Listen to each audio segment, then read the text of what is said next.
aspecto que nos ha traído la tecnología que ha ayudado, ha abonado en generar o en aumentar el ambiente de incertidumbre y de crispación que hay en nuestro país respecto a el tema electoral.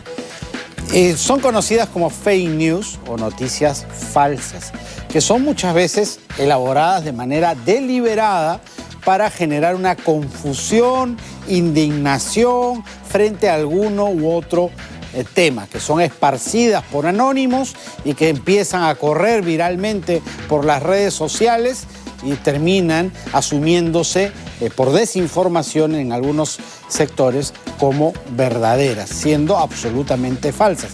Y muchas veces, repito, hechas justamente con la intención de generar esa convulsión en la sociedad cuando las escucha y sobre todo cuando las replica sin haberlas verificadas. Para hablar de este tema, estamos con Miguel Antezana, profesor de ESA. ¿Cómo estás, Miguel? ¿Qué tal? Muy buenas tardes. Juan Carlos, buenas tardes. ¿Cómo estás? Hay noticias falsas que se hacen sin ninguna intención, replicando un mensaje que no es verdadero, confundiendo algún tipo de información, pero hay otras que sí se hacen y se preparan para que parezcan verdaderas y son esparcidas en las redes sociales, en los medios masivos, justamente con la intención directa de generar una confusión, ¿no? Ciertamente, como tú dijiste, las noticias falsas son en realidad informaciones que son carentes de verdad, pero tienen una serie de características que son interesantes a analizar. En primer lugar, es que tienen un ciclo de vida bastante corto, precisamente porque se divulgan a través de lo que son las redes sociales y se divulgan también a través de lo que son la tecnología, lo que es el uso del WhatsApp, Telegram y todo este tipo de cosas que tenemos a la mano en los celulares. Sin embargo, también hay que tener en cuenta cómo es que se elaboran y cuál es la conformación de una noticia falsa para poder identificarla con facilidad. Una noticia falsa o fake news tiene una base que es real, tiene un punto de partida que es cierto. Es que precisamente por eso que hace que la gente le preste atención. Sobre la base de esa base, cierta, valga la redundancia, es que se construye la falsedad, se construye un argumento que es falso y que generalmente ocasiona un impacto emocional en quien lo recibe. Precisamente por el impacto emocional es que tendemos entonces a replicarlo, a retuitearlo, a viralizarlo rápidamente.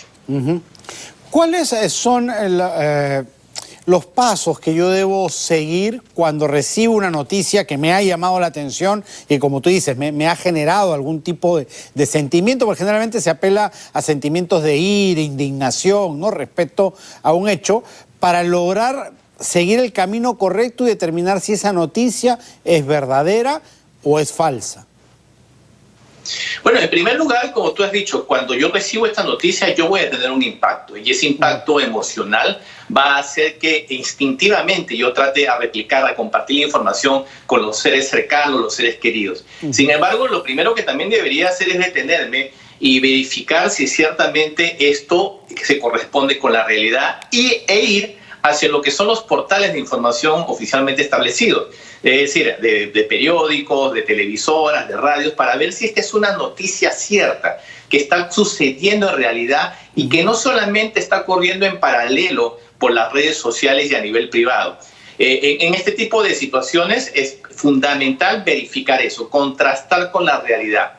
Si yo recibo una foto, un audio, un video, un texto sobre una noticia que, insisto, tiene una base que pudiese ser cierto, entonces lo que yo tengo es que ir a algún medio de comunicación para ver si este medio de comunicación serio, que ha debido verificar previamente, lo está divulgando.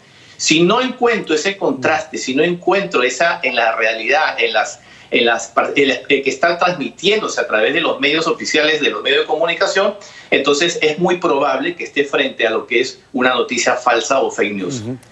Y ahora justamente para inducirnos a ese error y saltarnos esa valla, a veces, y tú mencionabas el tema de los audios, nos llegan estos como que audios clandestinos, ¿no? Que el primo del amigo del tío, que es un alto funcionario del Estado, trabaja en cierta institución que ha logrado grabar eso, me lo ha pasado. Así que como dicen los chicos, caleta nomás. Tú escúchalo y pásalo a los amigos, pero esto no se va a divulgar en ningún lado porque es casi como ultrasecreto, de espías, ¿no? De película. Sí, y claro, ahí en ese tipo de casos se aprovecha de la coyuntura. Tú mencionabas que ahora en el contexto que nos encontramos a nivel electoral, entonces cualquier cosa que se base en el contexto electoral precisamente se presta para generar noticias falsas, ¿no? Por decir, estamos en el último conteo, información fresquita, salida de la OMPE. Hay una coyuntura en la que todos sabemos que es real, entonces se aprovecha la gente para generar este tipo de noticias falsas. Sin embargo, repito, ahí lo primero que deberíamos hacer es ir a constatar, en este ejemplo que estamos poniendo, por ejemplo, en la página de la OMPE, a ver si encuentro verdaderamente esa nueva cifra, esa nueva actualización, o simplemente es una noticia falsa. Y así como recibimos audios, recibimos videos, recibimos imágenes, recibimos noticias. Por ejemplo, también puede ser una imagen cierta de un acontecimiento cierto, pero que no se ubique en el contexto actual. Por ejemplo, puede ser una foto de alguna manifestación de hace 2 años. Y como estoy viendo la foto, la imagen que es real, entonces porque fuera del país, ¿no? Pasa mucho. Que se filtran videos impactantes, pero que no son de acá, ¿no? Como si hubieran ocurrido aquí. Ciertamente, inclusive en el día de las elecciones, recordemos que también hubo elecciones en otros países, en México hubo elecciones en ese momento. Entonces se transmitían imágenes de un acontecimiento que sucedió en México y se lo ponía como si fuese sucedido en el Perú y generaba esa alarma, esa noticia falsa, y uno tiende a replicarla.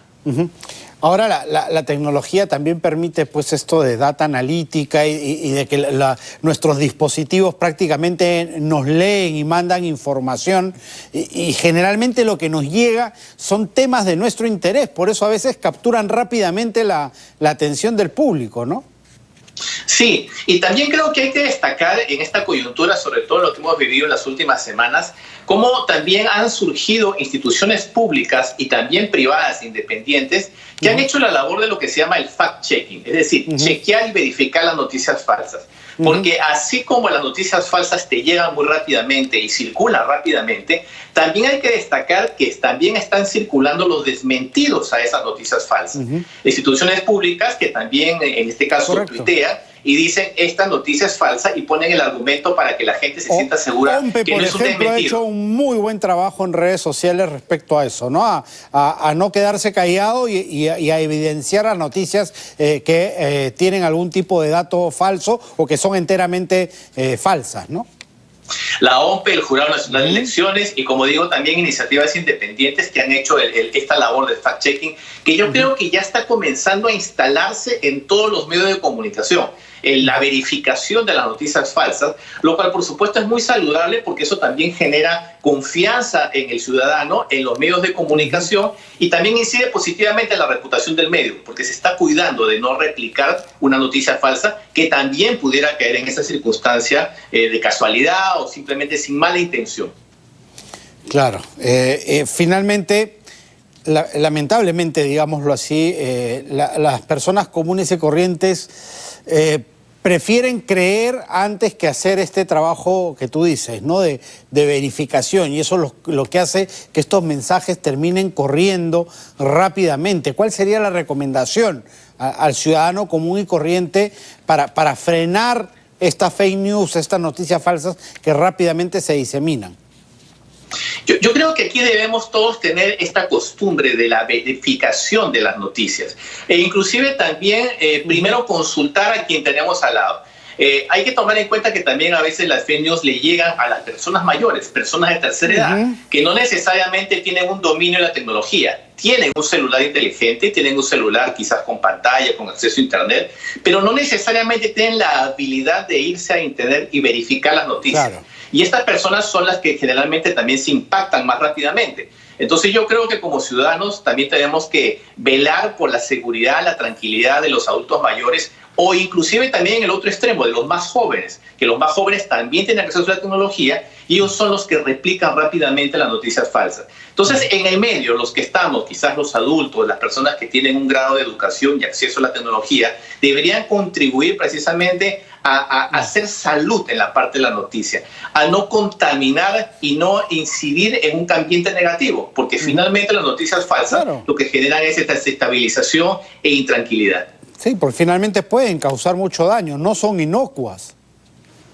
Exactamente. Pueden generar inclusive pánico, pueden generar pánico financiero, pueden generar corridas de ir a la gente a los supermercados. Recordemos lo que pasó al inicio de la pandemia, que la gente fue corriendo a los supermercados a comprar papel higiénico. Hasta ahora no tenemos idea por qué fue. Y todo fue a raíz de una cadena de noticias falsas que se estaba suspendiendo, que todo se iba a cerrar, y no fue así. Entonces yo creo que aquí debemos tener conciencia y pensar un ratito, detenernos unos segundos a pensar si lo que estamos recibiendo es coherente, es real, es lógico, y seguramente con esa pausa de pocos segundos de verificación no caeremos en el juego ni replicaremos las noticias falsas y estaremos contribuyendo con este ambiente de calma que todos necesitamos. Correcto. Muchísimas gracias, como siempre, Miguel, por tu colaboración. A ti, Juan Carlos. Hasta luego. Miguel Antezana, profesor de SANA, ha estado con nosotros. Cerramos así nuestro bloque económico.